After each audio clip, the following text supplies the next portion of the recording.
is over.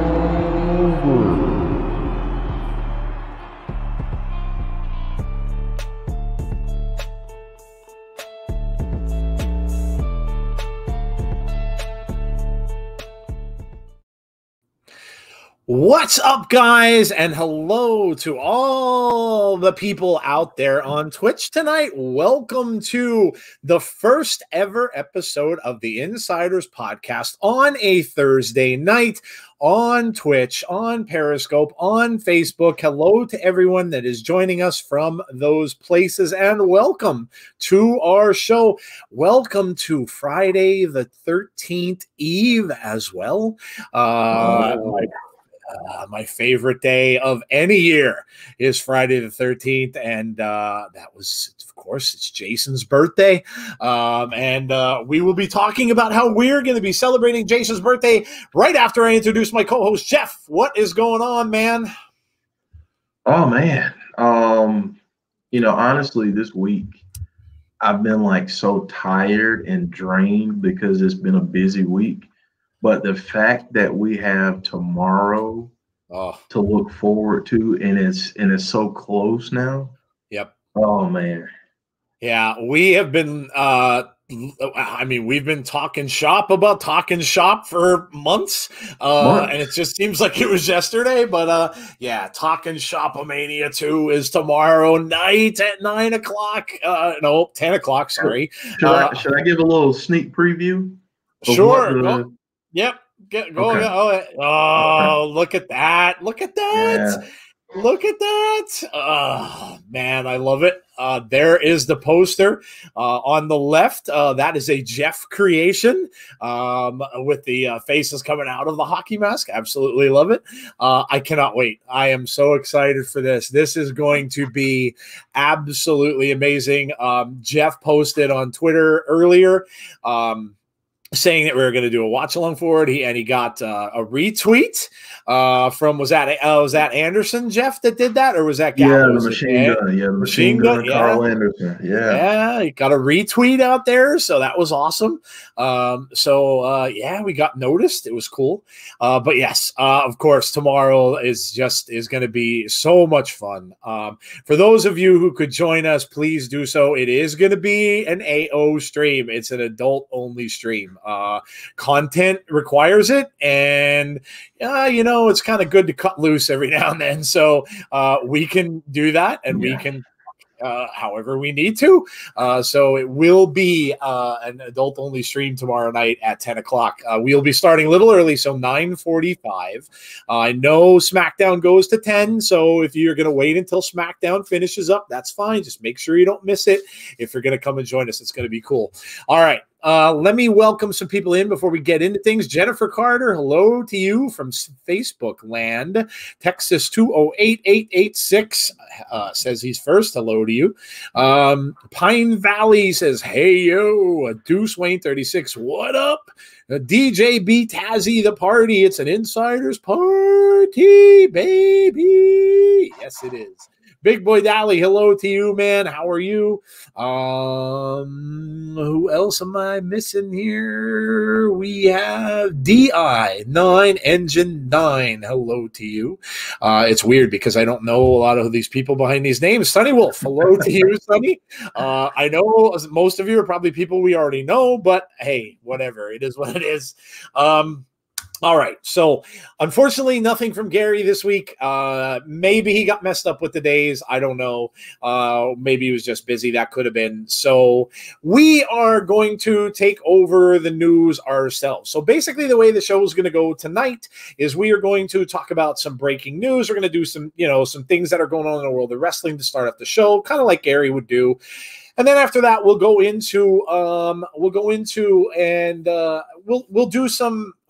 do our top three. And then after that, I'm going to get into some polls. I sent out polls the last few days, especially on the days where I think it was Wednesday. I put out actually 3 polls. The first was your favorite wrestling company. The second one was favorite male and female athletes of this year. And the third one was favorite match of the year. So we're going to throw those out there. We're going to talk about them a little bit. And like I said, there's a method to that madness. And the method to it is we're getting to the end of the year. And it's going to be close to, remember guys, if you've been with us since the start, our first show was an award show, right, Jeff? We did an award show to start this. Yeah. So we're getting there. We're getting close. We've only got another couple pay-per-views. We got Survivor Series coming up for WWE. We've got some stuff coming up for Impact. And then, of course, we have TLC in December, and that's it. Crazy as it seems, this year, this crazy, insane year is almost over, which can be a good thing.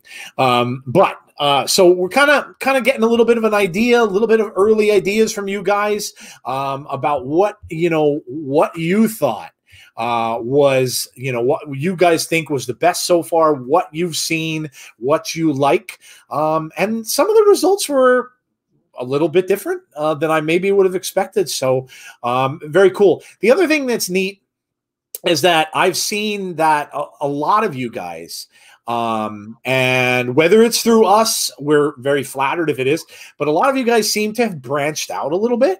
I saw a little more in the way of AEW, a little more in the way of Impact, even getting some votes up there. And I think maybe last year when we talked about this stuff, it would have maybe been very much skewed toward just WWE.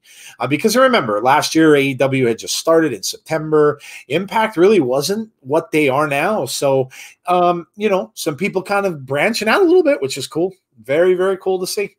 All right. Yeah, I mean, look, it's good to do different things, to watch different stuff, and I've done it myself, and I'm very, very happy that I have. Dave's Fan is here. Hello to Dave's Fan. How are you? All right, so let's give a preview. Yeah, so we talked about tomorrow. We have Talkin' Shop 2. That's 9:45 start. I think it'll probably go about 2 hours. Was the last one 2 hours, Jeff, or was it maybe hour and a half or so ish? It was about 2 hours. Okay, so we'll probably end up going. We'll probably end up going to midnight, I would imagine. So 10 to 12, and by that point in time, Jeff and I probably won't be able to talk because we'll have been laughing the entire time. So listen, if you guys need a laugh, that is the place to go for one, and we all do. We all can use some funny times and some laughter and stuff like that, and you will get it from Talkin' Shop-A-Mania. Absolutely, there is no doubt you will get it. They poke fun at the business, and that's what this is about. We heard the retribution thing. We saw the dude with the paper plate on his face who was supposed to be Slapjack. I can't wait to hear what they call him, actually. Slap nuts, maybe? Slap something. I can only imagine. Yeah. So make sure that you join us tomorrow for that, because it's going to be amazing. And then, of course, on Saturday, we have Turning Point. So Impact Turning Point, that will be 8 o'clock. Jeff will start you guys off, and I'll get there as soon as I can after work. But that's like a little mini pay-per-view for Impact, basically, and that's got some great matches. Championship match, no holds barred, Su Yung, Deonna Purrazzo. Championship match, Sami Callihan and Rich Swann. I mean, there are some great, and of course, the Good Brothers themselves against the North for the tag team titles. So some great stuff on that show. So make sure, if you haven't already, you're getting Impact Plus. You got to get Impact Plus to watch along with us. I mean, you don't have to. You can come over and kind of listen to us. But if you want to see the show, you've got to get Impact Plus. And to do that, you just go download the app. If you have never had it before, you can do a free trial and you'd be able to watch the show along with us. So Saturday is going to be a lot of fun as well. And hopefully, if everything goes well, we get Jody back on Monday for Abby's Window. I know she's been under the weather, so shout out. Hopefully she's doing better. And she will be with you guys back to talk some Bray Wyatt on Monday. And then, of course, we go back to Impact on Tuesday. And then we're getting, we're going right up to Survivor Series. So, yeah. And, of course, we'll talk a little bit about that as we go with the news. So let's dig in, shall we? So that is the rest of our week. We hope you can all join us for whatever you can. And yeah, so let's go. Let's start with You want to hit this breaking news? This breaking news intro? Sure, why not? Let's hit the breaking news entry.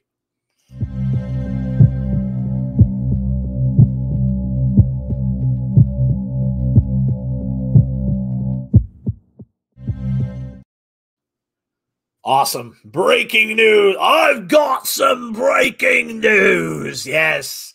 Yes. All right. So let's just talk about some of the stuff that we have seen over the course of the last 5 or 6 days or so. So let's go back to, I don't know if we could dig back to SmackDown. Let's just start with this week and let's go back to Raw. Of course, we were all waiting, myself included, and I thought I was either dreaming or I thought I had been like punked. But we all saw WWE put out a tweet saying that Mr. Drew McIntyre was going to be on Moment of Bliss. Well, we didn't get Moment of Bliss. We got Alexa talking to Nikki and saying she chose Bray over her. Okay, cool. But we got nothing. So what happened? Well, as many people are reporting, including Gary himself, as has happened in the past, plans changed and they rewrote some stuff. Now, Vince has been doing that on Raw. He's been rewriting storylines right before the show began, and apparently that is what happened again. Now, why? It's anybody's guess. But, I mean, you know, the negative Nellies out there are going to say, oh my God, Bray's getting burned. He's going to be thrown out of the story. It's done. Bray's going to mid card. And, you know, that's the negative response. I don't think that's going to happen. I think the reason why, Jeff, you can give your opinion on this as well. But I think the reason why was because I don't think they wanted a heel versus heel. I don't think they wanted heel versus heel at Survivor Series. I don't think they wanted Orton versus Roman. You just don't see that very often, and it's not something WWE does. So I just don't think that. I don't think they wanted that, and I think that's why they changed it. And I think they want it to be Drew versus Roman, and I think Drew is more than likely going to win that title. And then what happens after? Who knows? I don't know. I mean, Edge tweeted out today. So are we going to see Edge and Orton? I don't think it's time for Orton and Bray just yet. I don't think that it's time for that. But Jeff, what did you think of this? Where did you think that where do you think that they're going with this story? Honestly, I don't know, and I don't think they know either. Yeah, it could be. I think that's probably the issue right now, is that I don't really know that they expected Drew to be as well received at this point. I think that they really thought that he would be stale, and he's not. Yep. I honestly think that they didn't envision Roman being as polarizing as he is at the moment. So what makes a lot of sense, and what have they kind of teased in the past?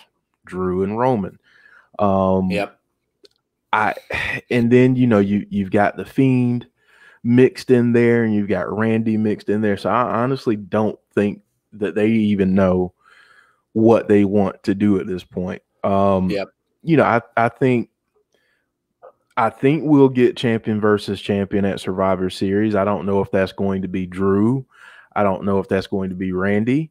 But hey, I mean, who knows? I think if we do have Drew versus Roman, though, that's gonna get people hyped.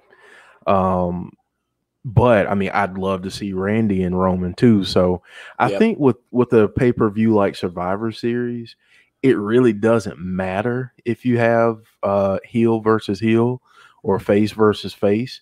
I think I honestly think it's more of brand supremacy at that point. So I don't think that's necessarily the issue there, but I do think that they're starting to see some popularity come up for Drew that I think they had faith in him, but I don't know if they truly believed he'd be where he is right now. Okay. All right. C Wrestling's joined us, says, I can categorically say 100% WWE story and Bray story is completely unaffected by what didn't happen on Raw. Reports say Vince rewrote, but it wasn't Vince. Okay. Okay. Yeah. I mean, that's the stuff that I read. Of course, I mean, who knows? Like I said, I mean, dirt sheets are dirt sheets and news is news. And until you get confirmation, and a lot of times on this kind of stuff, you never do get confirmation. So it's going to be interesting to see what happens. My opinion, I think they're going to go with face versus heel. And I think that Drew is going to win it back. I think that Drew is going to go up against, Roman, and I think you're going to see a traditional match there. Now, the thing is, and I'm going to read this post next because I posted this today on Twitter. Now, I don't know when this was from, and this was shared by Dan King, who is a fan of the show. But this was a post about The Undertaker talking about Bray, and this is the quote. I hope he stays really invested in it and says no when he has to say no and do what's right for that character, because it's really the strongest character WWE has right now. We could have really done something special together, especially since I worked with Bray right after I lost to Brock that year. I think it would have been a really nice catalyst into where he's at now. And that is a quote from The Undertaker. Now, I don't know when that was said. I just saw the post today. So if anybody knows, I mean, if you know, if anybody else knows, let us know. I don't know when that was taken from, that quote. But, that is another thing where, we all know The Undertaker is going to show up at Survivor Series. He's going to show up there. He's not wrestling, but he's going to show up there. I mean, there has been hints. Bray has been hinting at something with Undertaker. They did a photo shoot, which we didn't talk about, where they had a photo shoot with Alexa Bliss. And WWE kept saying this Thursday. Well, that was a photo shoot that was done a little bit ago. And that was Alexa. And you saw a picture of The Undertaker with Alexa in the foreground. So there's hints saying that maybe we get Bray attacking Taker.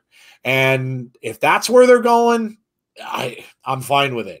I'm fine with it. And if they're going to wait with the Randy thing until after Edge, the whole thing with Edge plays out, that's perfectly fine. But I'm perfectly happy with that if that's the way that goes. Let's see. Did you see the rumor about Rascal signing with Stanford, as Impact likes to call them? Yeah, you know what? That is the rumor. Yeah, I've seen it. That they're going to be going to WWE, more than likely NXT. So, yeah, I did. I don't know what to feel about it, honestly, because WWE doesn't do tag teams well. And I don't want to see them get buried. They were good in Impact, and I see it. We'll talk about this a little bit later too, because we'll talk about Impact, because I think Impact's going to change a lot. I really do. I think they're going to lose more than just the Rascals before next year, and it's going to be a shame to see. As I, really, really love that show, but yeah, I mean, you can't fault the talent for going where they're going to get. Maybe more money, maybe more recognition, maybe more, just more in general.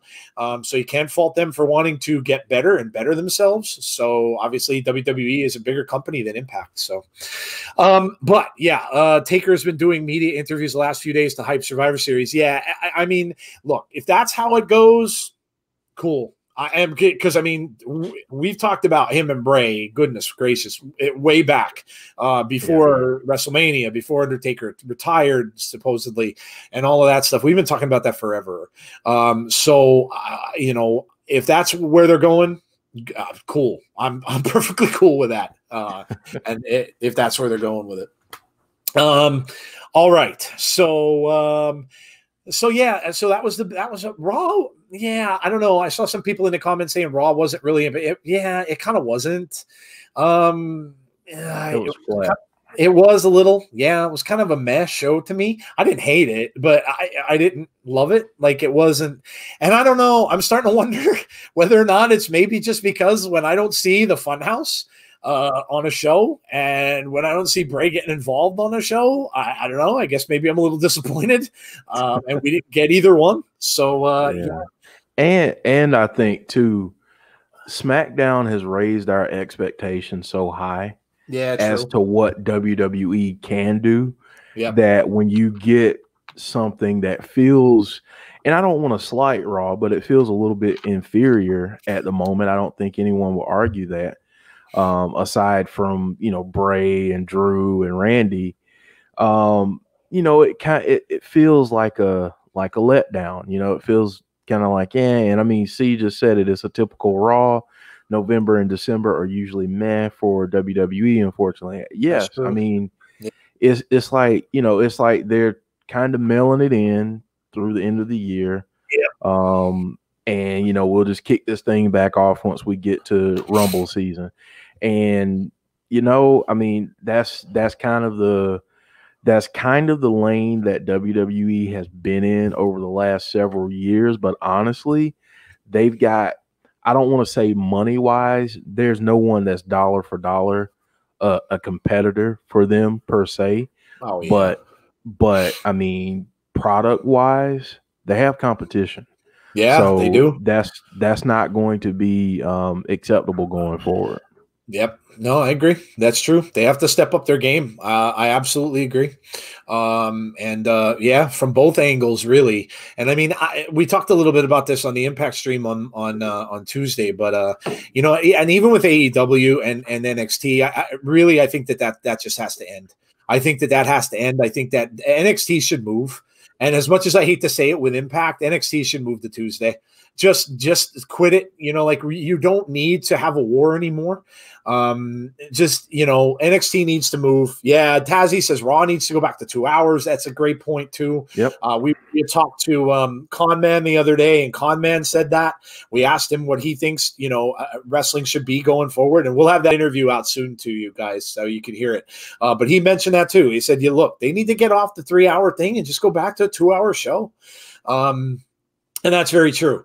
But yeah, if they split up from each other and AEW can take Wednesday and NXT can go to Tuesday and you know, it would just be better for everyone. It would just be better for everyone. NXT could have their own night, really. I mean, yeah, going up against it would suck for Impact. But you know, I just think it would be best for all concerned. All right, so let's go. Speaking of AEW, we got a return on AEW. We've got the man from Newcastle, Pac, came back yesterday. So that was kind of a surprise, considering he was kind of on lockdown and he was he was gone for quite a while. And he came back, and Eddie Kingston, of course, looks like those two are now going to have a feud. So we got a return on AEW. Yeah, that's all right. I like Pac. I think he's of course Neville. We're talking about Neville of the WWE. But yeah, I love Pac's promos when he was with AEW. I love the stuff that he did while he was there. So I'm glad he's back. Really cool to see him come back. And with Eddie Kingston, yeah, man. Like Jeff said, sign me up. That ought to be an amazing feud. And then we heard Shaquille O'Neal. They're going to bring in Shaq. I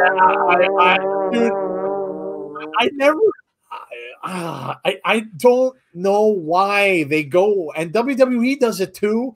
Why do you go after these guys who are like not even relevant anymore? Like, if you want to bring somebody in, okay. I mean, NXT now has McAfee. At least McAfee's got a big podcast and he's been out there and he's out there in the media world, but don't bring in these guys who are kind of like gone. Like Shaq, all Shaq does is the basketball show for TNT, which I'm sure is probably part of the reason why. But exactly why. Jeff said that before. I mean, he's on the network. So, but I mean, why Shaq? Like when who was the girl that came out? I don't even remember her name. But anyway, they were talking about this on Busted Open today. And they mentioned how when Cody came out to the ring last night, that girl who interrupted him, the woman who interrupted him, was a person who had been in the audience. So she'd been somebody who's been there for a while. She was in the audience when they were taping the shows. And then all of a sudden she shows up in the ring and starts sassing Cody. And like nobody knows who this person is. And then all of a sudden she announces that the big announcement is Shaq. And I'm like, oh. Like, like, where did that come from? Like, Shaq? And then, you know, and like, Bully Ray even said it. And Bully Ray is a big proponent of AEW. He likes AEW. And he came out and said, he goes, you just have to kind of think about how you do it.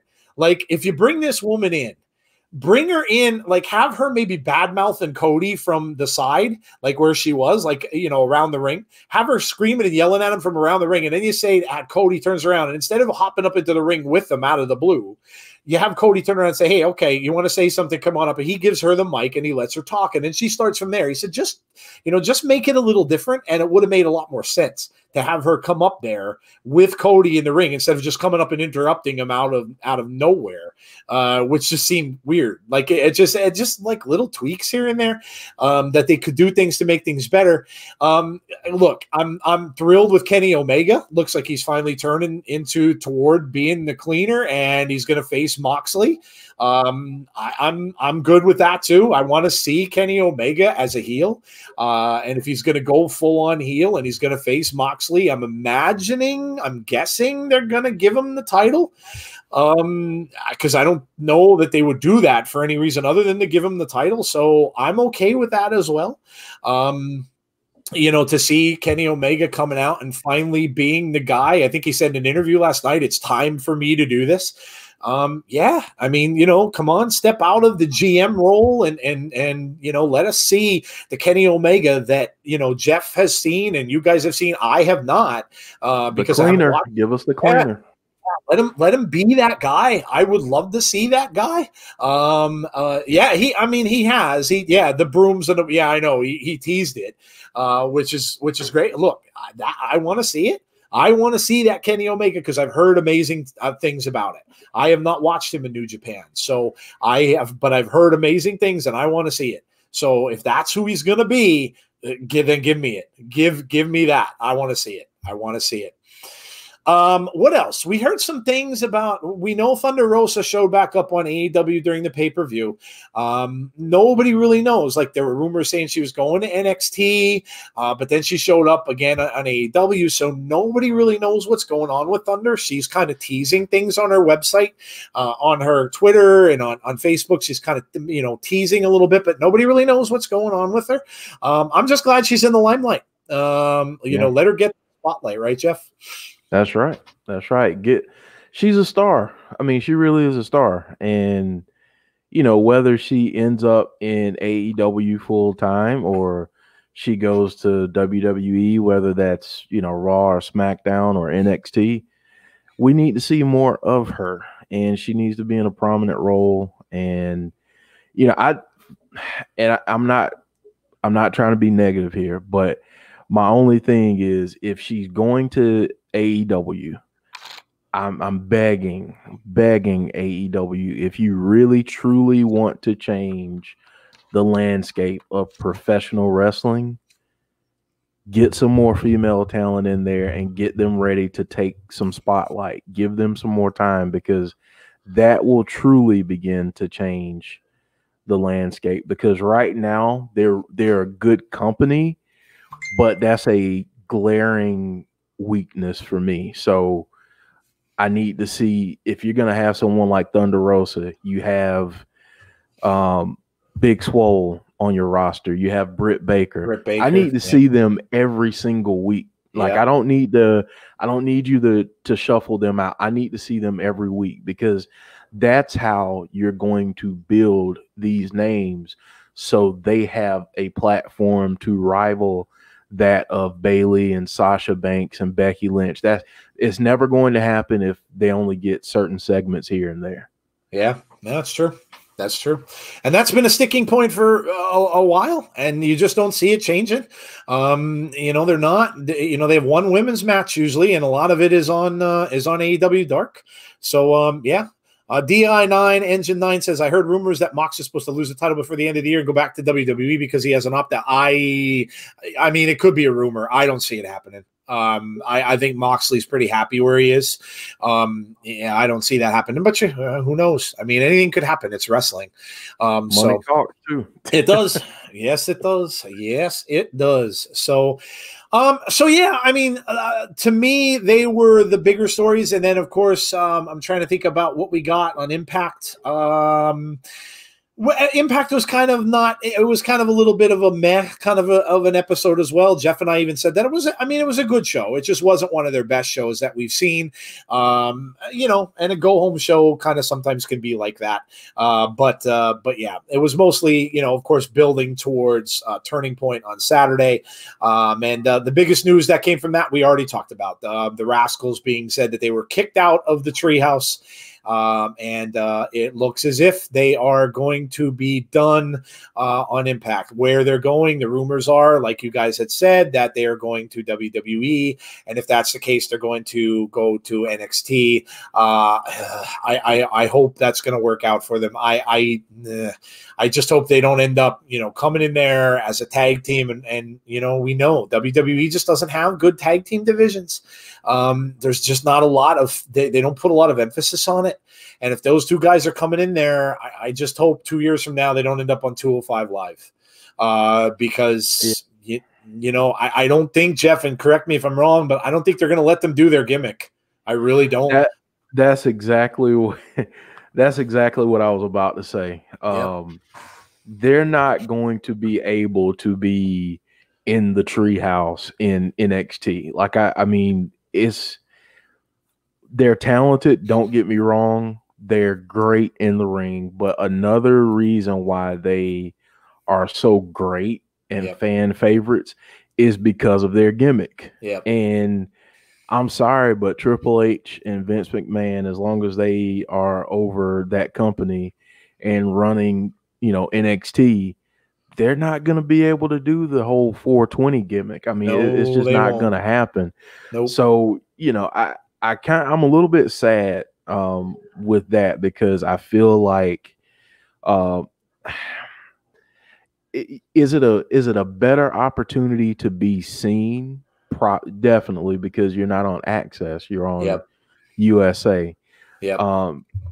But the other thing that's going to happen is it's dramatically going to change their characters and their gimmicks, and I hate that, because my goodness, I mean, they're just so fun. So I hope that if they're going to do that, then we get some fun characters and not just generic cookie cutter, here's another high flying tag team. I agree. I don't want to see them get buried. I don't want to see them giving them stupid characters and be just bury them in the abyss that has been tag team wrestling in WWE. Because I agree with Jeff. And I mean, there's a lot of rumors about a lot of other people. Well, not even rumors. There are actual contracts that are coming to an end in Impact at the end of this year. One of them is Ethan Page from the North. Could end up on another show as well. AEW's seemingly courting him. If he goes, that's the end of that team. And then, and there's other people as well. So, Impact's going to have to start shelling out some money if they want to keep some of these guys. You just, with these smaller companies, you really don't know who they're going to afford to keep and who they're not. I mean, I'm sure there's a lot of money invested in the Good Brothers and some of these other people, Eric Young, the people that they paid that came over from WWE, they probably signed him to pretty good contracts. So you kind of wonder how much they've got left. It'd be a shame to see a lot of these people walk away. Taya Valkyrie's been another one that's name has been mentioned, maybe going to AEW. It's, being an Impact fan, and I am, I really love the show. And I hate to see that. I hate to see that happening. So let's hope that they don't get picked clean at the end of this year. And I mean, I'm sure we'll see something this coming Saturday if the North lose. Well, that could be why. Because remember, they're taping. So the tapings are, they're done ahead of time.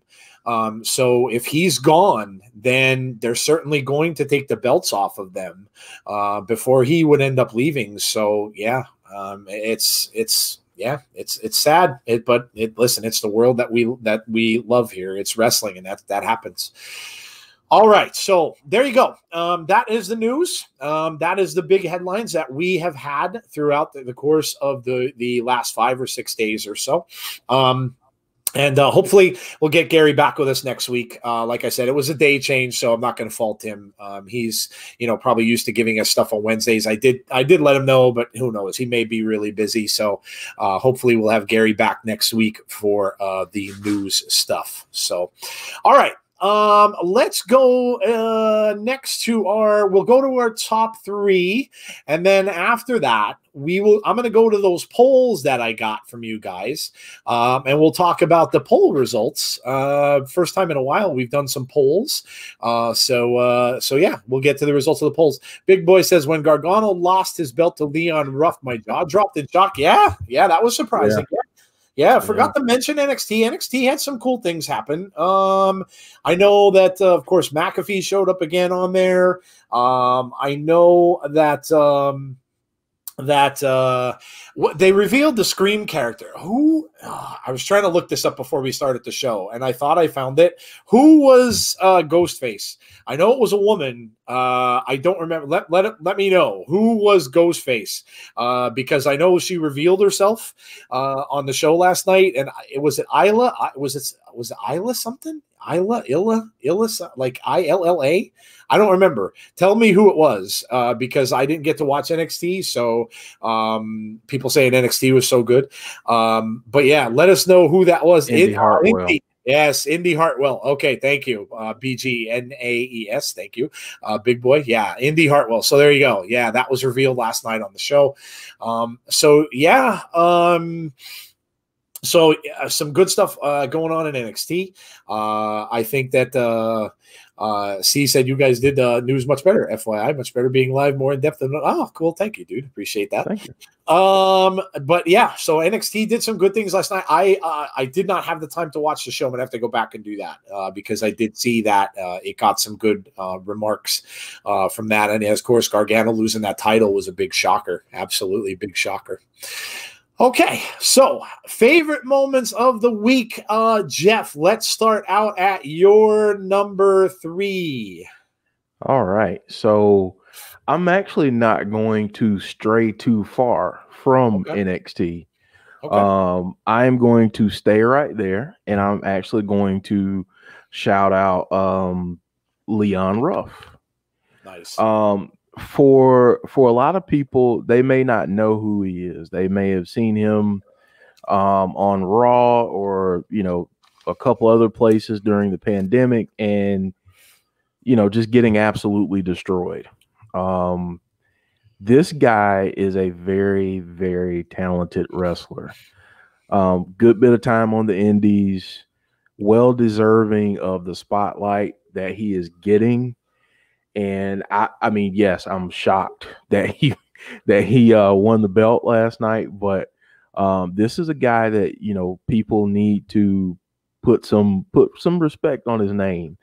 I saw someone on Twitter, and yes, I am back on Twitter after my hiatus.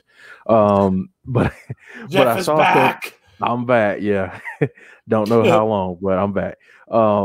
But I saw someone compare him to Leo Rush.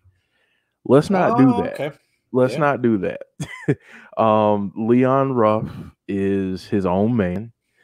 He's very talented in his own right, and let's give him the credit that he deserves because, yeah, I mean he's so talented. So shout out to him. Kudos to him.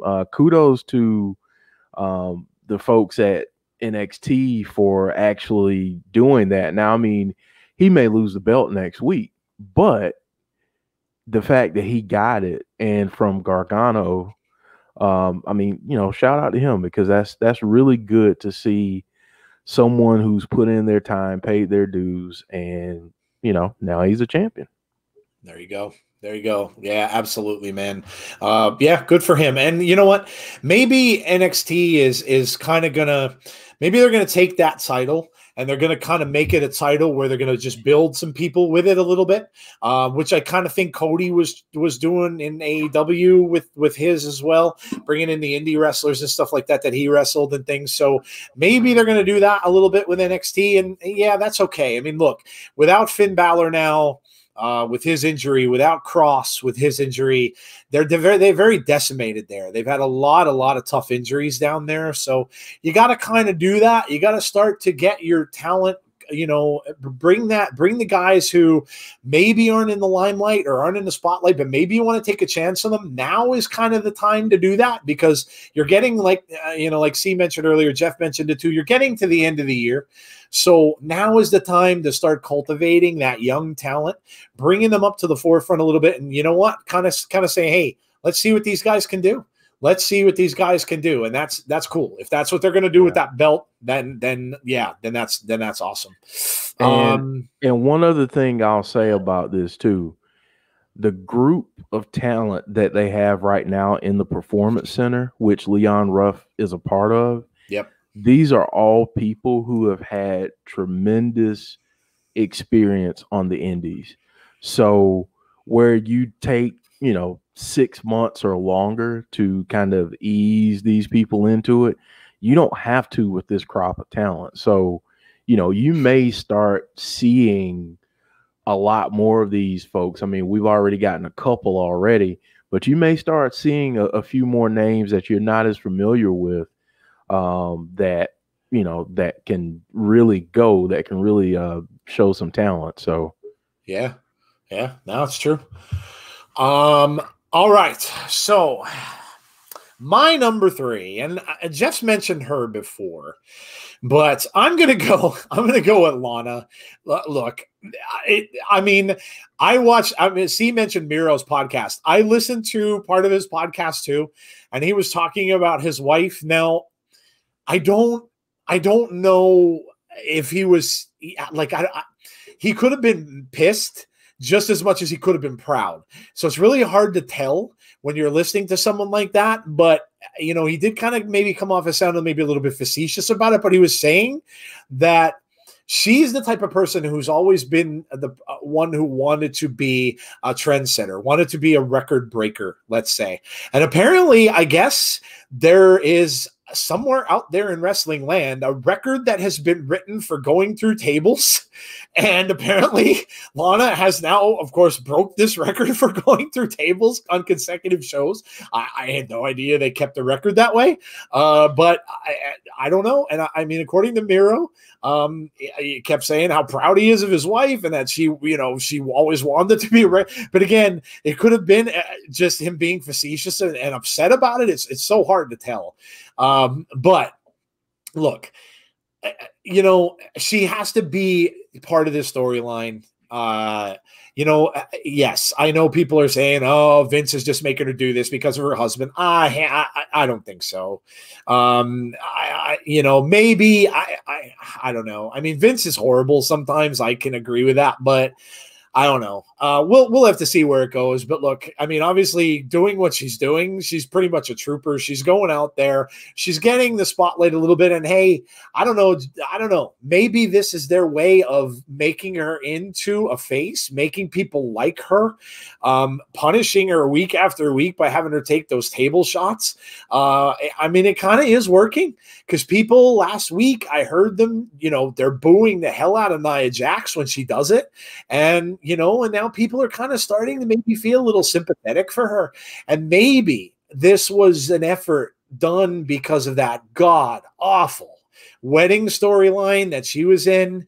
And they just had to get her away. Oh, that was just awful. And maybe they just had to get her away from that. And maybe this is the way to do it. Maybe they're just trying to get her away from that story and trying to get her some sympathy with fans and trying to turn her around. But you know what? Hats off to her. Whatever is going on. And again, we're not going to know because we don't know what's going on behind the scenes. If it is the case that Vince is taking stuff out on her for her husband, shame on you. That's just not necessary. I mean, and if that's the case, then like I said, that's pretty horrible to do to somebody. But if it is, and he is making her do that, you know what? I mean, it looks as if that she's making the best of it, and so C says Lana's definitely being the last woman standing in Survivor Series. She's got her own show on the network. Oh, well, okay, well there you go. So again, but my hat's off to her. I mean, I know a lot of times she doesn't get the credit. That whole wedding storyline was such a big mess, and everybody couldn't stand it, and everybody hated it. And she was just, but again, she was playing a part back then too. She was just trying to be that obnoxious heel, and boy was she. So Mission credit accomplished. her. Yeah, she did. So credit her for that, and being a trooper with all this, and week after week just getting put through table and put through table and put through table. People are even saying maybe she's going to end up getting someone on her side to finally put Nia through the table, and maybe that's how it culminates at some point. Maybe at Survivor Series, we don't know, but yeah, hats off to Lana. All right, Jeff, what's your number 2? Oh man, number 2 this week.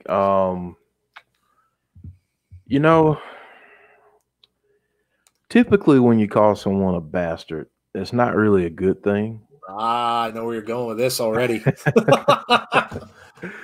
It's good to see Pac, whatever you want to call him, however you pronounce it. It's good to see him back.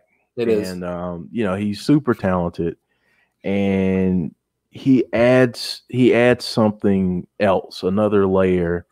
I'm going to say this, and it's probably going to sound like an insult, and I don't mean it to sound like an insult, but he brings a more serious nature to AEW.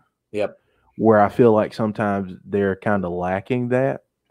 But he, like, his tone and how he carries himself and his anger and aggression and all those things, it kind of adds another layer to what they do.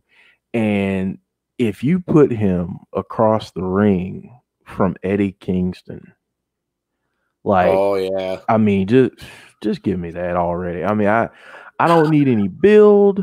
I don't need anything special. I just want to see those two guys just going at each other. I want to hear the promos. Just give me that, and I'm good to go. Honestly, if I'm being completely honest, they could feel Dynamite with just those two, and I'm fine. Yep. I'll be fine with that. But yeah, that's my number 2 of the week. Hello there, Jessi, coming from Facebook. How are you? It was a good return. I like Pac too. I think he's awesome. Like I said, I love that. I remember that one promo he did. He was walking up remember he was walking up the stairs, and it almost looked like he was from maybe where his homeland was. He might have been in Newcastle, but he was walking up some creepy like Gothic staircases and stuff like that. I remember that was a great promo.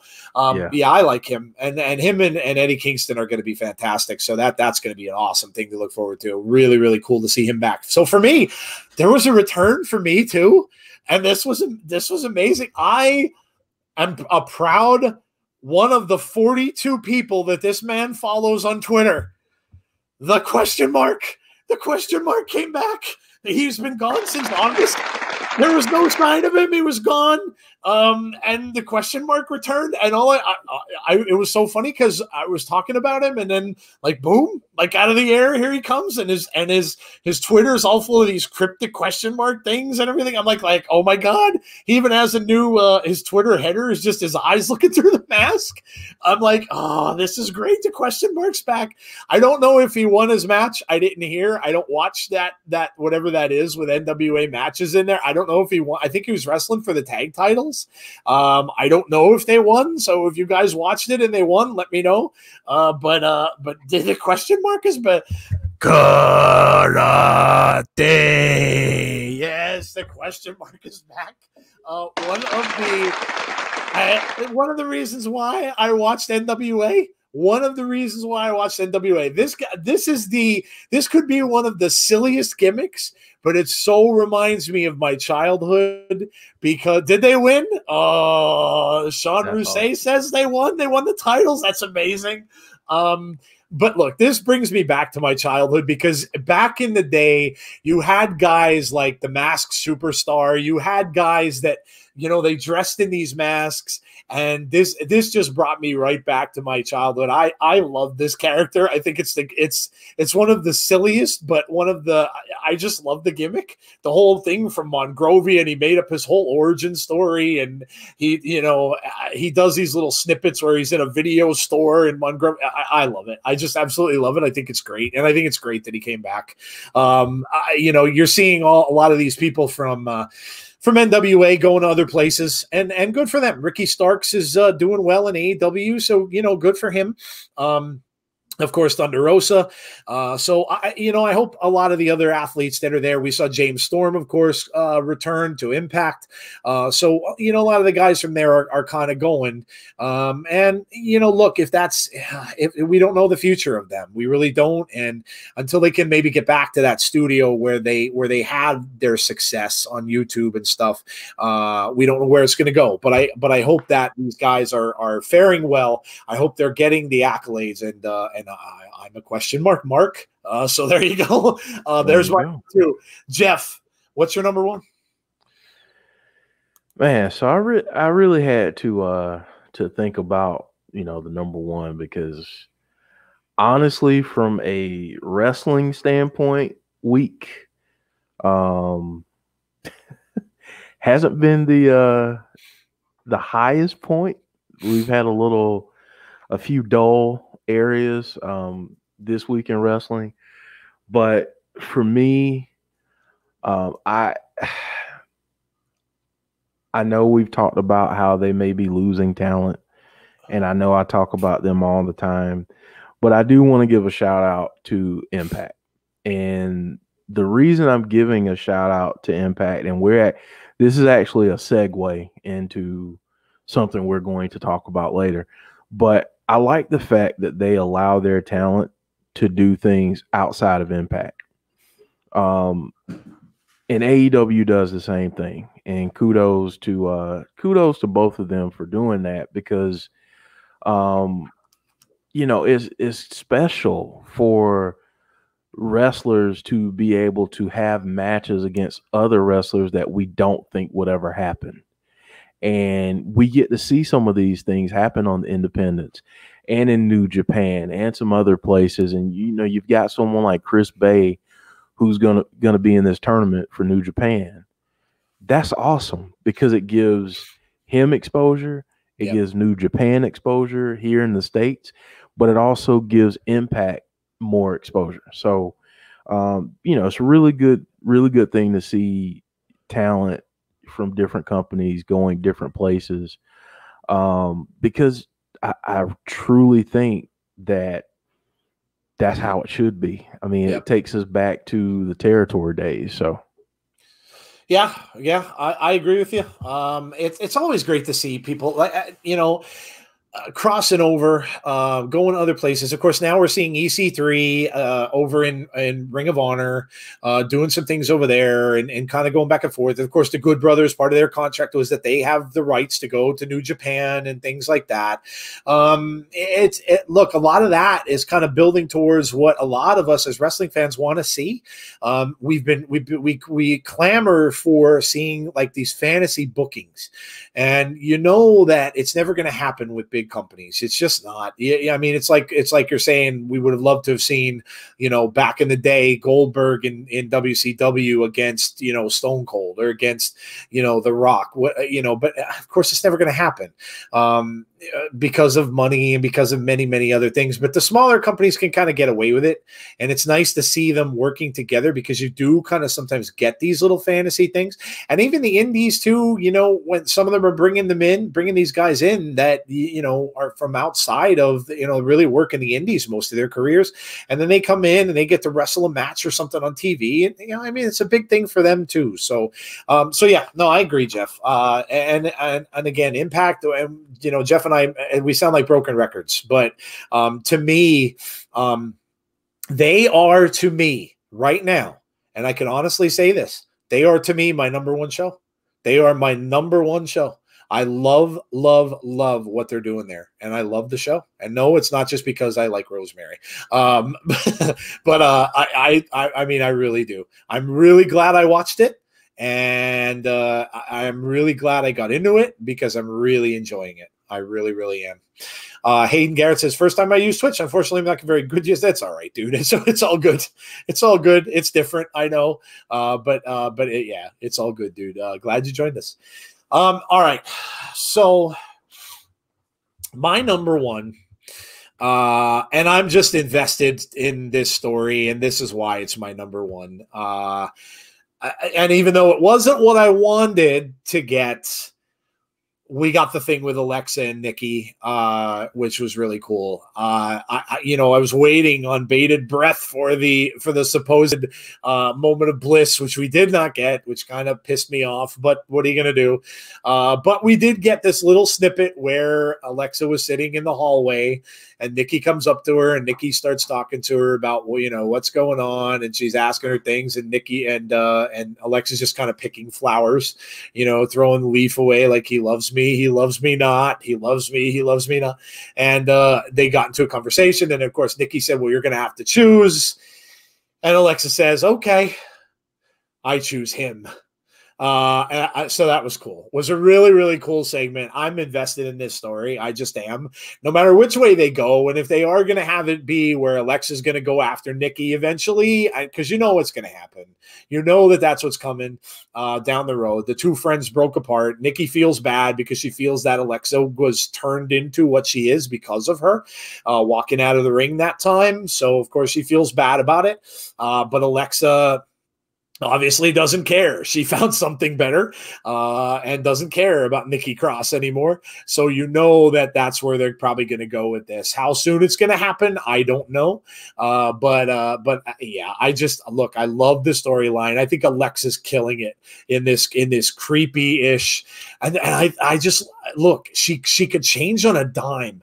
And when you see that in someone and they can change on a dime like that, change their personality like so quickly like that, you got to hand it to them because they're really doing an amazing job with it. And like I said, she was kind of like playful Alexa. She really wasn't, she wasn't the creepy Alexa we saw the week before. So, she's always playing a different role. And I think she's just killing it. I think this could be some of her best work to date in the WWE. And I think she's absolutely killing the role. So I loved it. I thought that was great. And even though it was a small thing and it wasn't what I wanted, it's okay. It is what it is. Like I said, they change things. What are we going to do as fans of the show? This kind of stuff happens and you just kind of have to go with the flow and see what they're going to come out with. So yeah, so there you go. There's our top 3 of the week. That was in wrestling. So, alrighty. Let's go to our polls, shall we? I put out some polls on Wednesday, I think it was, and I was interested to see what you guys all thought of these questions. And like I said, we did it with a purpose because, again, we're getting to the point of it's getting close to the end of the year, and we will be coming to you guys again like we did for our very first show, for the awards and asking you to vote, and we will share your votes on our awards show, our end of the year awards show.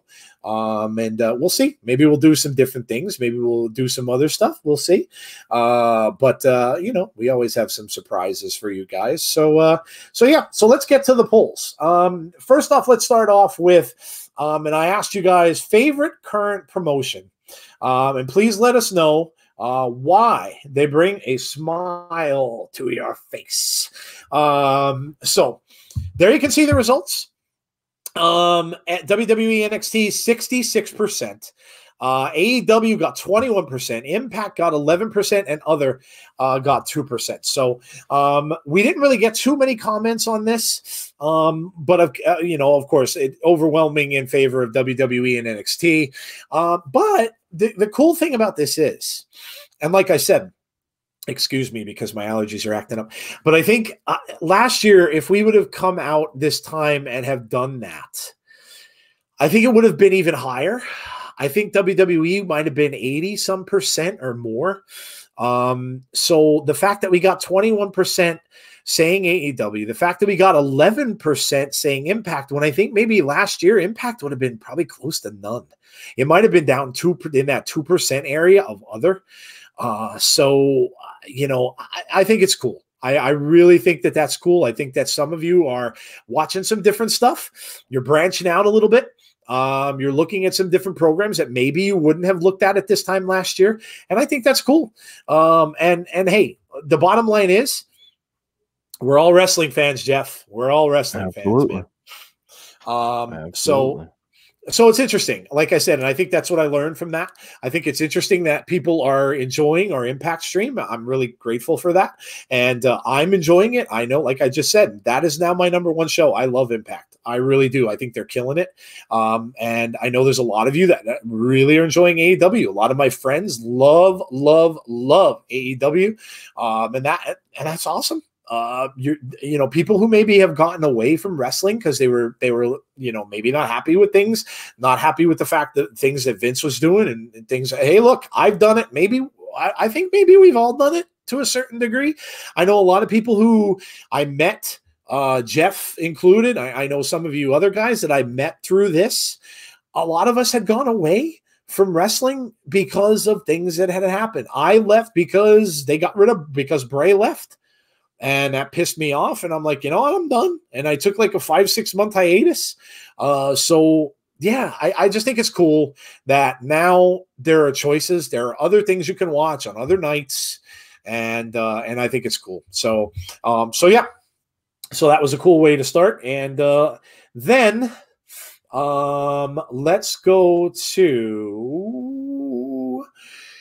wrestlers of the year. Bear with me because I've got to go down in the Twitter and find these things because I put out so many tweets that it gets crazy to try to find all this. Okay, here we go. All right, so I said, who are your wrestlers of the year so far? Please list a male and female. Tell us why, and we will discuss on the podcast. In case you're wondering, this is a build-up for something coming up. Yes, so Daniel King was the first one to reply. He said male wrestler MVP for revitalizing careers with the Hurt Business. That's wow. There you go. Yeah, that's awesome. Something you probably wouldn't hear. Who would have thought MVP would have been a central figure in a storyline that's really been popular and in a group that's really been popular and really been pushed on Raw. So yeah, MVP. Female, Bayley and Sasha for their summer feud. Yeah. I mean, obviously, for multiple reasons, both of them. DJB Tazzy said, Randy Orton, what a year the Viper had, and now is your WWE champion. His promos have been awesome.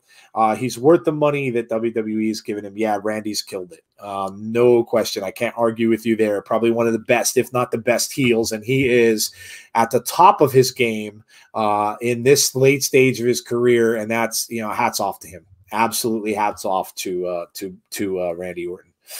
Big Boy Dally said Braun Strowman. I feel like he carried WWE on his back during the first part of the year after WrestleMania as Universal Champion. I really liked his reign as champion, but he's now kind of fading out. I still want him to be in the title picture in the future. Good, look at that. Good for you, man. Yeah, awesome. Good for you, dude. I love it. I like the shout. Who would have thought of Braun Strowman? But yeah, he got thrust into a role that he probably wasn't supposed to be in. It was supposed to be Goldberg and Roman. We all know that. It didn't happen because of COVID. And Braun kind of took it upon himself. Look, I mean, he took advantage. He was there when other people couldn't be, and he took it upon himself to be, involved in that. And yeah, I mean, he was a champion for a good long time until the whole thing with Bray came about. And then of course he lost that title to Roman when Roman returned. So yeah, great shout. James Chadwick. James loves Impact almost as much as me and Jeff do. James had said he was going to try to get here tonight, but he said it's probably a little too late for him, which is fine. He says Ethan Page, very good wrestler and hilarious as hell. And Thunder Rosa, just simply the best professional wrestler in the world right now. Super talented and really, really nice person. So yeah, there you go. 2 names again. Last year, you would not have heard. You would not have heard either of these in a discussion. Maybe Thunder Rosa might have been chosen from some people who had been watching NWA. But yeah, no, shout out to you, dude. Again, 2 names that, again, last year at this time, you probably wouldn't have heard. Neil Byrne, the upstarts who found national exposure this year and impressed both on the mic and in the ring, Ricky Starks and Thunder Rosa. Another vote for Thunder Rosa. Can't complain. And Ricky Starks coming from NWA, and again, yeah, talented in NWA, but now he's come into his own over in AEW. GTW says Orange Cassidy and Rhea Ripley. Both were in relative obscurity before, somewhat known, but not really on top. Now you'd be very surprised to find them not booked on a pay-per-view. Great point. Absolutely great point. Orange Cassidy, who would have thought? Who would have thought the guy that puts his hands in his pants and kicks people in the shins would have been involved in bigger matches that he has been, would have fought and beat Chris Jericho. So, and of course, yeah, Rhea Ripley. I absolutely love Rhea Ripley. I think she has got a very bright future. We talked about this with Conman too. She's got and he absolutely loves her as well. I think she's got a very bright future in the business, and I think she's going to be one of the stars in WWE for many, many years to come. Why is it Wyatt? Or I can't see that weird writing. I think it's Wyatt. Sorry if I screwed up your name. At Dark Savior 1047. The Dark Prince and Princess of Raw. What he means, if you don't know, is Bray and Alexa. It's been a long time for me since I've had a huge following for a character, and The Fiend has made that possible for me again. Plus, I've always liked Bliss. Well, there you go. We're all fans of Bray. We can't argue with him. And yeah, bringing Alexa into the picture. And again, who would have thought going back to the beginning of this year that we would have seen this? We knew we were excited about where they were going to go with Bray. And in fact, around that time, we were pissed about Bray, weren't we? Because of Goldberg. Yes. So who would have thought it would get to where you were in January and up to this point now, and you've got him with Alexa Bliss. Yeah, pretty amazing. Pretty amazing. KJ Carter says Rey Mysterio and Alexa Bliss. Rey Mysterio? A little shout out for Ray. And Ray, yeah, I mean, Ray has been so involved with that Seth thing, with what seems like forever. Poor Ray. I mean, he lost 2 eyes. He lost both of his eyes. He lost one eye, then he lost the other eye. I mean, he has no eyes. How can you not help but like a guy with no eyes? So Ray and Alexa Bliss. So there you go. Great shout. Tazzy has another one. Jeff, you're never going to guess. You're never going to guess who Tazzy said. You're never going to guess who Tazzy said. Now, weeks and weeks ago, I would have said you would have said somebody else, Peach. But he did not say that. Now, he's got a new one now. He says, your Impact Wrestling Knockout Champion, the real Su Yung. What an awesome character that I can see that can involve her with her split personality. So Tazzy's got a new love, and he is going with Su Yung as his female of the year. I can't argue. When you guys know, I was speechless for the first time in my life. Stunned. I think I was speechless watching that entrance. Oh man, it was so good. So good. John Dioria says Adam Cole, Kyle O'Reilly, Bobby Fish, and Roderick Strong, because all of these are the best wrestlers right now, and they will never have a bad match. They had a killer year. I can't argue. Killer year. Yeah. Everybody kind of thought. Go ahead. I was just going to say, and we actually shouted them out at the beginning of the year for best faction. Yep. So we did. I mean, there you go. there you go. They lived up to the billing, and a lot of people kind of thought they'd be on the main roster by now, but they're kind of keeping it going down in NXT. So I mean, I'm sure again, bright future ahead for all those guys. I'm sure. Jessi said, let's see. I'm going to say Bray and Alexa for instantly bringing the fire and constantly being bringing interest and huge talking points every time they're on TV. Absolutely. Also, Roman's comeback has saved him because he was straight boring before he left, and now he's doing fantastic work. I can't argue with you. I can't argue with you. Sasha and Bayley, because they kept the show so much more interesting throughout the pandemic. I always looked forward to their segments. Yeah, I mean, we all were on the edge of our seats wondering, when are these two going to blow up? And it just never happened, and it never happened, and it never happened. And then all of a sudden, Bayley snaps and she attacks Sasha, and we're like, oh my God, it finally happened. Great shouts. Great shouts. Roman is certain, and I am not by any stretch a Roman fan. Never was, but I have to admit, he's much better this way. And a lot of us who weren't Roman fans had said, make the dude a heel. Make the dude a heel. And that storyline he's in is fire. It's absolute fire. Yeah. Great shout. Liam says Bray Wyatt. No one has been more engaging than him on WWE TV. That guy has been so creative and engaging. The female is Bayley. He said she's just been dominating. It is like a completely different wrestler than happy-go-lucky Bayley. You're talking about the streamer men Bayley.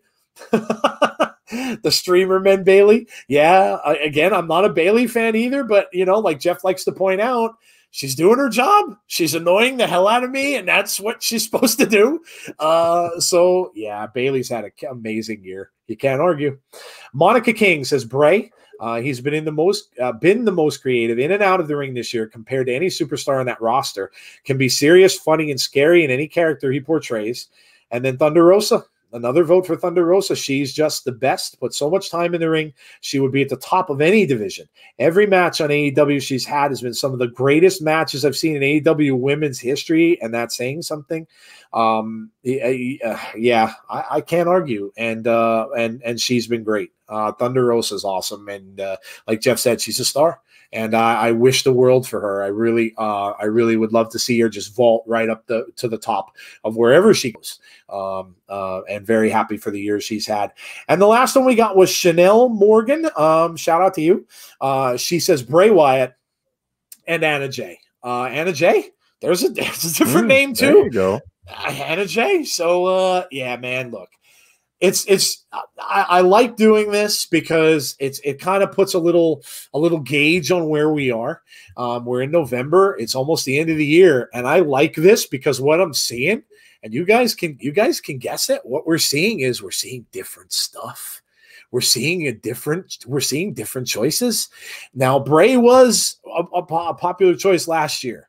And of course, with all of us who enjoy what Bray does, not surprising to see the votes, but we got some different people here, and again, it's awesome to see. I love it. We got some people from Impact, we got some people from AEW, we got some people from we got Thunder Rosa from NWA, we got of course now she with the AEW mixing in, but it was cool. Very, very cool to see that. And just some different stuff going on there. So I like it. I really, really dig it. And then lastly, the last question in our poll was, and I don't know if I got too many responses to this one, so this is probably going to be pretty quick. I asked for match of the year. Let me see what I got. I don't know if I got too many responses for this one, so I'll just go through these quickly. Let's see. I wrote, what is your match of the year so far? Tell us in the comments below. And then I wrote, you could win. Well, nothing. But we will read your choice on the podcast this week. Hey, that's something. So there you go. Daniel King, again, thank you to him, says tie between the Boneyard match and the Firefly Funhouse match. So two cinematic matches.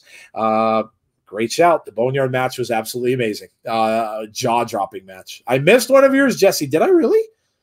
I'll go back and check it again. I apologize. I thought I got them all. MC Recall says Seth Rollins versus Kevin Owens at WrestleMania 36. When Kevin Owens jumped off the WrestleMania sign. Yeah, I enjoyed that match. Jessi said Boneyard match and Firefly Funhouse match, also the cinematic matches. Thought that one that just happened at Hell in a Cell between Bayley and Sasha was really, really good match as well. Yeah, good shouts. Yowie Wowie says the 2020 Men's Royal Rumble match. So many memorable moments. And he put the picture, of course, of the returning Edge. And then Drew winning the Royal Rumble. And, of course, the confrontation between Brock Lesnar and Keith Lee. Very, very memorable moments. And of course, we know where Keith Lee has gone, man, soaring right up the ladder. And I'm sure Keith Lee might be, one of the choices of one of these end of the year awards because, he has just been unbelievable. Won that belt, held on to it for a little bit, and then went, and he's right in the thick of things on Raw. So he's had an amazing year.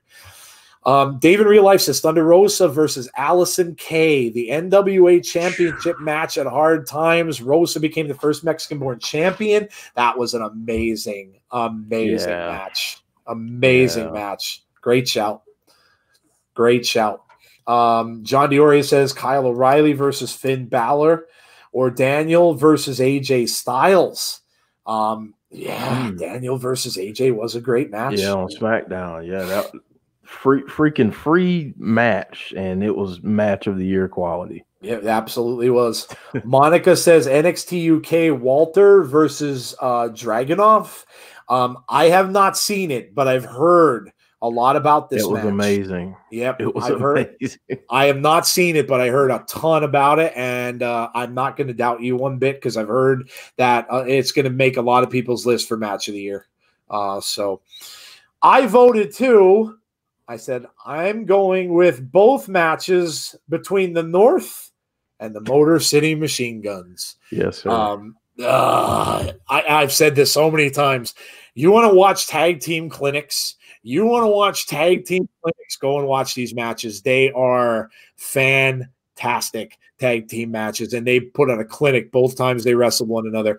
I just like it because, again, I like stuff when it takes me back and it shows me that there is still interest in tag team matches, and there's still interest in having them the way they should be, and still interested in using the rules for tag teams. And these guys did it both times, and both of those matches were absolutely amazing. Jeff, you may as well vote too, man. What was your match of the year so far?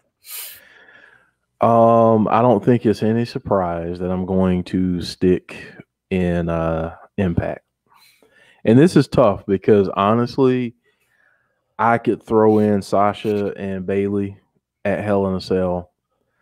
But for me, Rich Swann versus Eric Young. Oh, yeah. Was absolutely tremendous. It was. And I don't know. It just, for me, it was such a great match. The build-up, I think, made it an even better match because of the intensity and the personal struggles between the two. But that, for me, I mean, there are a few matches that I just absolutely enjoyed this year that rise to that level for me. I also have to give a shout out to the IC title match at Hell in a Cell, I believe. Oh, yeah.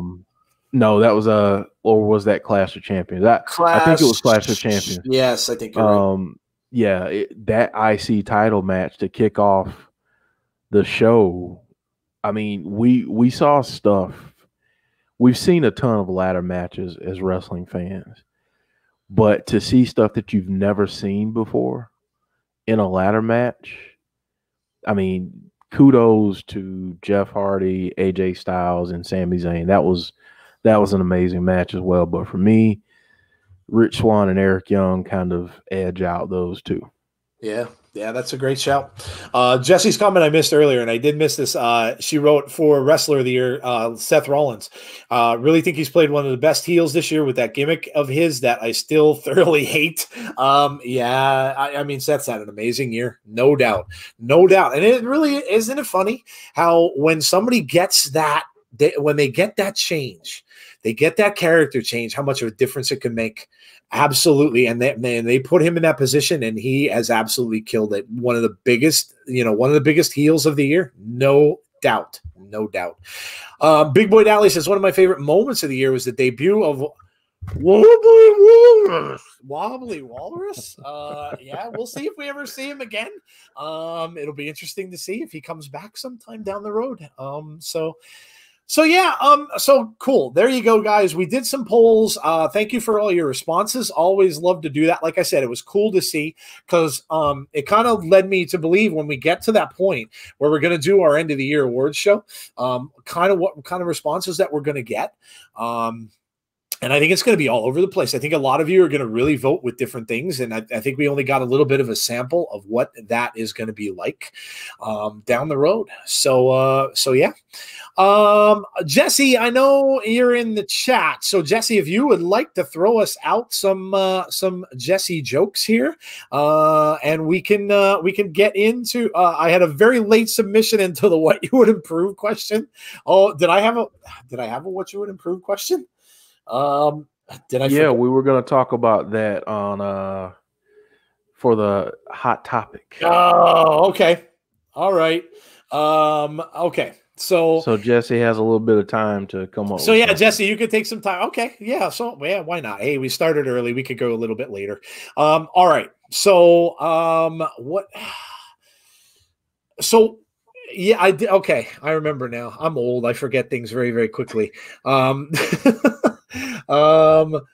Who just sent me an Exorcist thing? Good Lord, stop! Who did that? Who did that? Was hard. Jody. All right. Okay. So yes, I did say what for tonight's show. If there was one thing, thank you, you would change about wrestling, not just one company, but overall. What would it be? What would it be? So let me find that now. Where did I put that? Oh, good Lord. There it is. Okay. So, oh my God. That's what it is. That's where it was. You guys are horrible. You guys are all horrible. Jeff, do you know what they tweeted? They put the Linda Blair spider walk. Oh, I saw it. You guys are terrible. You guys are terrible. Awful. You guys are just awful. I'm making a Sue Young t-shirt, says DJ B. Tazzy. Well, the real answers that we got, besides the spider walk stuff, Johnny Bates said the use of closed fist shots. Not only is it actually illegal in wrestlers to deliver closed fist shots, but it's unrealistic that they'll just do the same back to you straight away. Therefore, no selling something that'll hurt like hell. Yeah, a lot of no selling and a lot of rules things I think we're going to end up seeing here. Dave in real life said wins and losses to actually mean something and no more filler matches. Yeah, good point. Brandon said would love it if they had a light heavyweight title for the smaller guys, almost like an X division thing in yeah, good point. KJ says oh no, that was her favorite moments. She said Rey Mysterio is one of her favorite wrestlers. James Chadwick says I would love to see more interesting characters like the old days. Okay. And then Sean Flagstaff said if we want pro wrestling to grow in the near future, I think the biggest change that needs to happen is unionization or some sort of push for the wrestlers to collectively bargain such that they can get health insurance and retirement funds from their employers. Wow. Okay. Well, give us some of your thoughts in the chat. If you didn't answer that, stop sending me pictures of Linda Blair because I'm just not going to look at them anymore. I'm just going to delete that tweet. But I mean, Jeff, what's one thing you'd change about wrestling, man? If you had the opportunity right now and you had control of any of these big companies, what is one thing you would change about wrestling? To be honest with you, I really like Sean Flagstaff's comment because I alluded to it earlier. It's okay to have different wrestling companies, but I almost think, and this is going to sound completely nuts, so I understand that completely, but you've got such a monopoly, and you've had such a monopoly on the business by one company for so long. And, everybody, up until the last few years, that was the destination. Like if you could get to WWE, you had it made. But honestly, once you get to WWE, you can't go anywhere else. You can't do any of the things that the other companies allow you to do because you have this contract that ties you to WWE. So all of your media appearances, everything has to go through WWE. So for me, I'd love to see it where if WWE is going to put people under contract, then they either need to provide health care and workers' comp stuff, because currently they don't. And I know this is more philosophical and not in the ring stuff, but or they just don't need to do exclusive contracts. And that's where I'd like to see it go. I'd like to see, like, if you are with WWE, yes, you can have an agreement with WWE. But if one random weekend, if Xavier Woods wanted to go back to Mid-Atlantic Extreme, if it were still in operation, and just kind of do a, hey, I'm back, this is where I got my start, I want to do a match here, this weekend, he could go do that. Or we could have some, cross promotion competitions and, like just exhibition matches. And, obviously is predetermined. So I'm not necessarily worried about the finish, but I think guys could work that out on their own. And I just kind of feel like a lot of times with wrestlers, people look at them and they automatically assume that they're making a ton of money and they just have everything made. Well, if you get injured, that's on you. That has to come out of your pocket. You don't have workers' comp claims like we do, in corporate America or working another job. You don't have those benefits. So, I know that some government officials are looking into it. But it's way too easy right now for wrestling promoters to kind of skirt around taking care of wrestlers. And, honestly, I'm speaking from experience because, I've had a ton of injuries, and guess what? Had to pay for those out of pocket. And that sucks. And I guarantee you I wasn't making what these guys make in WWE. So, I think, some form of union, and listen, they've been trying to unionize since the days of Jessi the Body Ventura. It's been that long. So I'd like to see something like that. Yeah, that's good. All great points. Look, these guys get hurt a lot. Their careers could be in jeopardy every single night. We saw the story of Rich Swann, kind of, blew up his entire leg. Who knew that he would be able to ever come back and wrestle again? And when that happens, what are they going to do? So yeah, excellent point. And of course, it comes from a former wrestler in Jeff, and I can absolutely understand why he would want to see something like that happen. For me, two things. And I think Sean Rousset brought one of them up. Managers. Bring back valets, man. Bring back managers. I want to see personality of managers out there again. Paul Heyman, yes, Paul Heyman kills it, but I want to see managers being brought back. Now, some of the, yes, they're coming back a little bit. We have some in AEW, now we have Taz in AEW. We have a couple others. So we're starting to see it a little bit, but I want managers with personalities. I want people like Paul Bearer. I want people like Slick. I want people like Miss Elizabeth and Sherry. I want to see that. And you know what?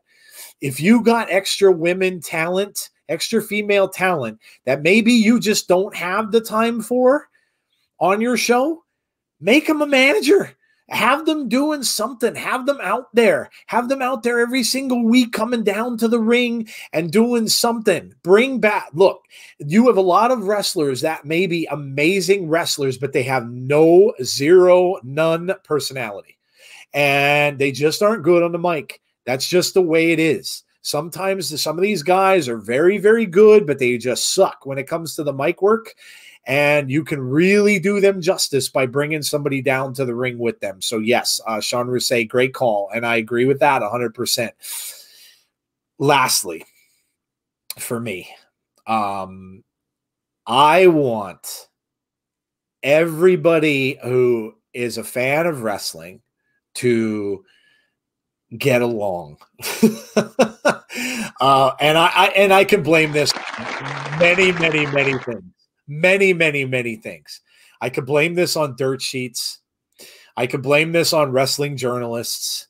I can blame this on the people who just love to spew the hatred and love to just constantly talk about this sucks and that sucks and you suck. And it's constant. It is constant. You see it every single day. Whether it's somebody rating some show and saying the show was horrible, whether somebody else is rating another place, or somebody saying this person is bad, and it's constant. It's constant. And if there's any one thing that I want our show to be, is positive. And that's why we changed many months ago from some of the stuff we were doing. That's why we're going in the direction we are now. Look, we need positivity more than anything right now in the world. We really do. We need positivity now more than ever. And I want this to be, and I'm sure this is what, these companies are trying to entertain us, no matter what it is they're doing. And maybe it's not to your liking. Maybe it's not to, maybe you don't care for it, and that's okay. That's perfectly all right. We're not all going to like the same stuff. We're human beings and nobody does. Sometimes you find a couple group of friends and stuff like that who you can chat with about things and they kind of like the same things that you do, but you're not going to all like the same stuff. It's just human nature. And it's going to be like that with anything. It's like that with food. It's like that with people. It's like that with video games. It's like that for anything. Everybody's going to like something different. But there are now, like I said, with the polls, and like I said earlier, there's enough of this out there now that everybody can finally can watch something that finds something that they like. And that to me is all. That's all I want. That's all I want. I want everybody to just enjoy it, fall in love with the show you want to fall in love with, like it, let it take you away from things for an hour or two. And yeah, so that's my hope. Will it ever happen? Probably not. Probably not. But I can dream, right? I can dream. That's right. And can I add to that? Yep. Okay. And this is kind of me being a jerk. So then we'll get to Jessi's joke, by the way. Jessi says she has one joke tonight, so we'll get to Jessi's joke. So go ahead. Yep. Go ahead. Bring us home, man. I apologize in advance for sounding like a jerk. How would you guys feel? And I'm just going to throw a hypothetical. Let's say that I work at Walmart, and my goodness, I've got a group of people standing outside looking at me gather their carts, and someone says, you know what, he's only got 10 carts, he really should have 12. Or do you see the way he turns those carts? Man, I would turn it the opposite direction because that's probably a little bit easier. If someone came to your job and did that every day, how would you feel about it?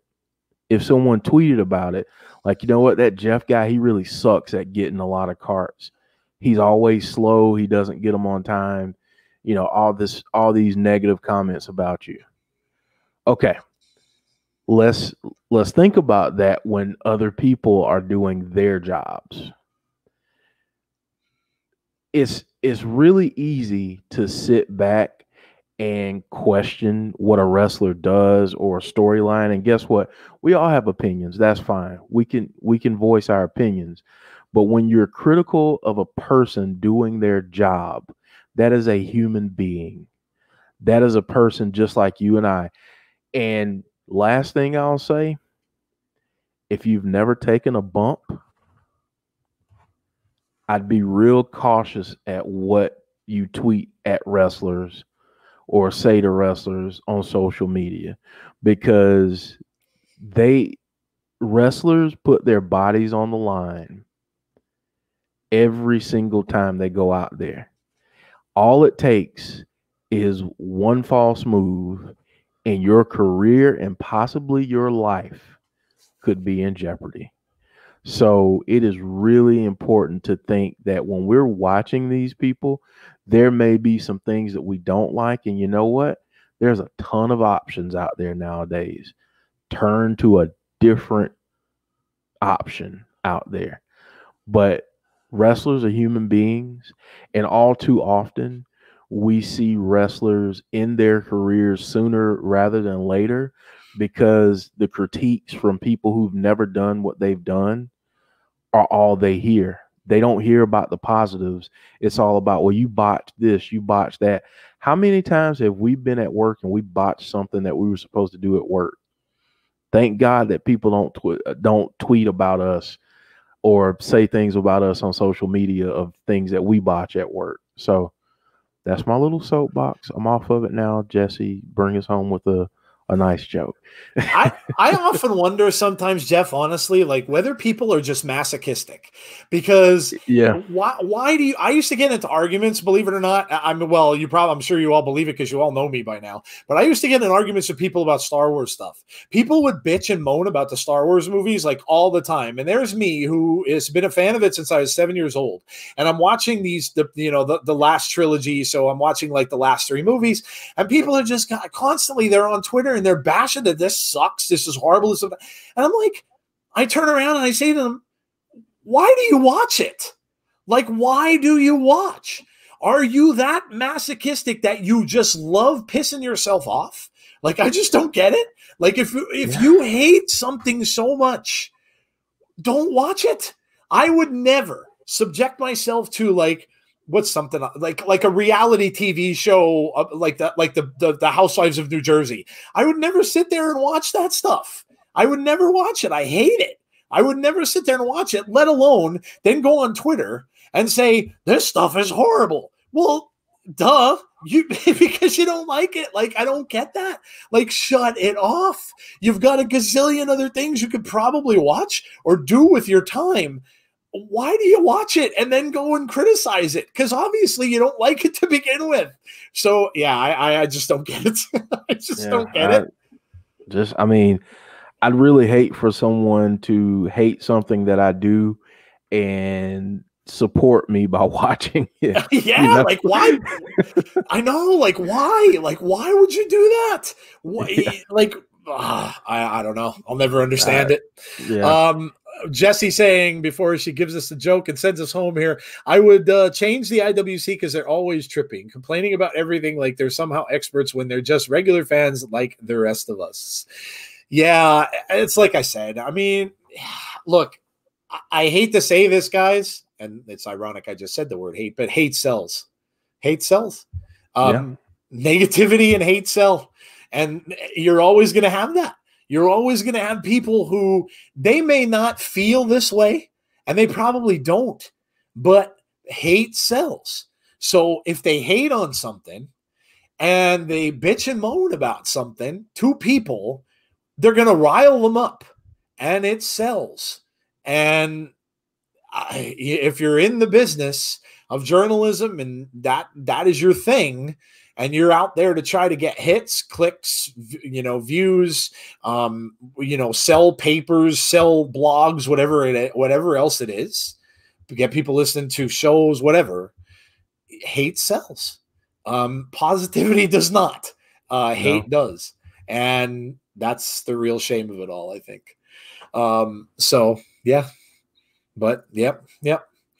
Why watch something if you hate it? I don't understand. Yeah, I just don't get it. Yeah. I just don't get it.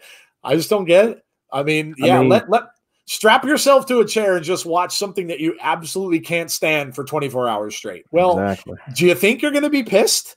Do you think you're going to be mad? Yeah. Duh. I mean, that's like me saying, you know what? E is running a 24-hour marathon of Keeping Up with the Kardashians. I think I'm going to watch it the entire 24 hours, even though I cannot stand the show. I'm just going to sit here and watch it, and then I'm going to angrily tweet about how they don't live in the same world that I do, and you know, all these other things. That's honestly what some of this is. I mean, it's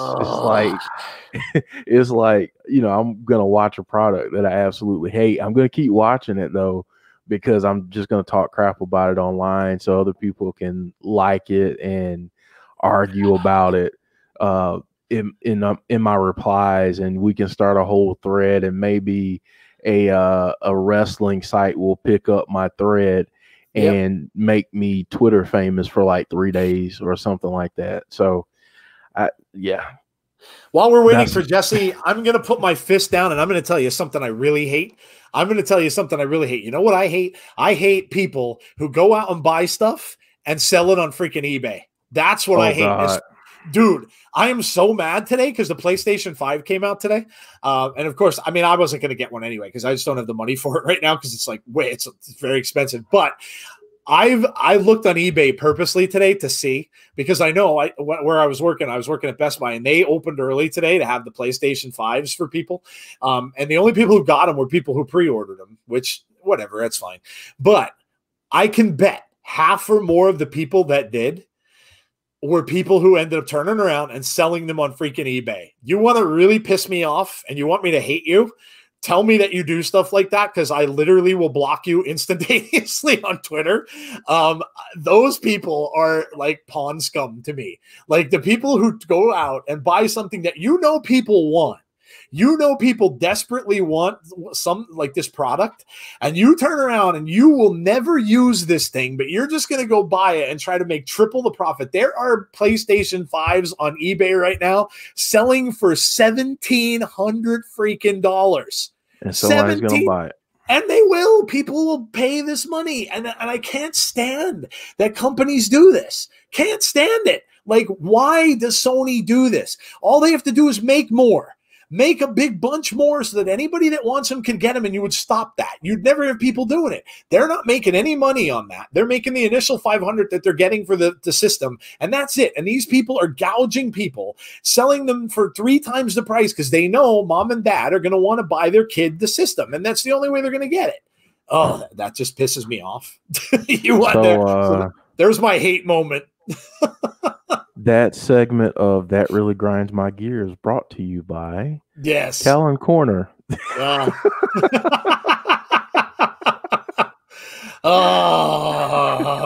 Yes, I hate that. I hate it. And for me being like I'm a collectible guy, like I've always bought like collectibles.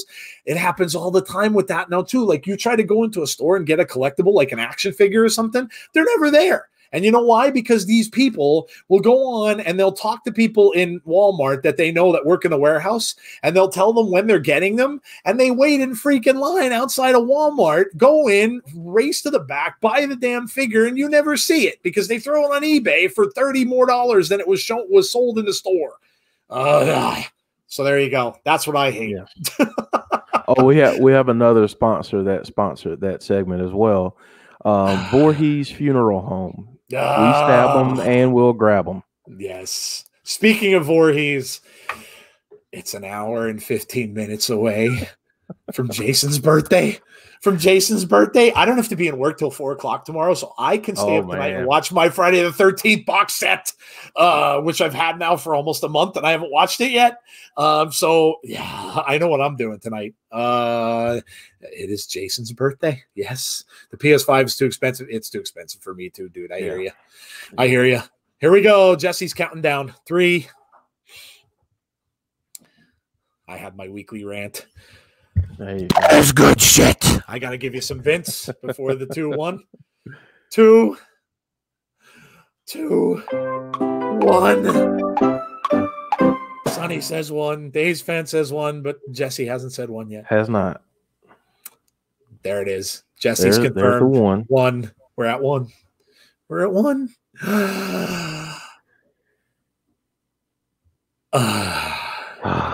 There's Big Boy Dally. There we go. There we go. Hashtag. She has a hashtag Calynn Corner. There you go. Hashtag. I love it. What does a clock do when it's hungry? It goes back for seconds. Oh yes. Yes. Very nice. Very nice. I love it. I love it. This segment of the show brought to you by Calynn Corner, where you can go for your weekly laugh. There's my DJ voice reading advertisements back in the 80s. Well, anyway, guys, brilliant. Love the show. Thank you so much, guys, for joining us. I know it was a little different, but thank you for coming over to Twitch with us. Really, really, really appreciate that. I hope you guys enjoyed the show. I know it was a little different. It was a little long. I apologize for the length. And yeah, a little different because Gary wasn't around, but I hope we did okay, and I hope you enjoyed it. That said, please remember tomorrow night, Friday, the 13th, we have Talkin' Shop-A-Mania 2. We've been looking forward to this for months since it's been announced, and we cannot wait. Jeff and I will be rolling for 2 straight hours. Is it an adult-only stream?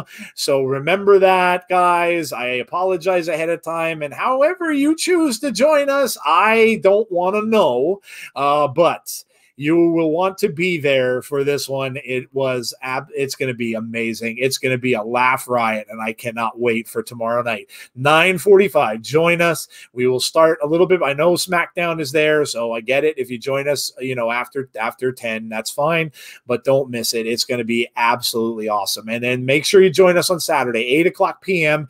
Jeff will be here. I'll get here as soon as I can, and we will be here for Impact Turning Point on Impact Plus. Make sure you download the Impact Plus app to watch that along with us, and that's going to be great. Some great matches lined up for that. So it is an Impact weekend, and we are all set to go.